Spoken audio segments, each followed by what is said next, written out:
शहदादकोट में तहरीक मिनहाजुल कुरान ऐं फरहान नात काउंसिल पारां 15 सालियानी महफ़िल नात सजाई वई।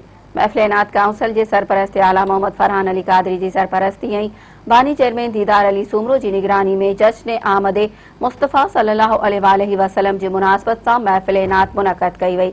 महफ़िल में पीर आफ खोड़ा शरीफ मखतूम नदीम अहमद हाशमी, अल्लामा गुलाम रब्बानी, तैमूर शेख अब्दुल अजीज कासमी समेत सवे आशिकान रसूल शिरकत कई।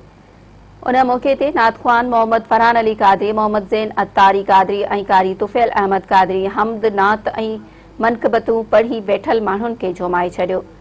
पंजाब माइल नाले वारे नकीब मोहम्मद इमरान कादरी भी मीलाद ऐं अहले बैत कराम जी शान में पंहिंजा नवां रिकॉर्ड कयल नात पढ़ी ख़ूब दाद हासिल कयो। मज़हबी स्कॉलर अल्लामा गुलाम रब्बानी तैमूर ख़िताब कंदे जो त आशिकान रसूल पंहिंजे आका मौला जी मेलाद जूं महफ़िलूं सजाए दुश्मननि खे मुंहुं तोड़ जवाब ॾिनो आहे।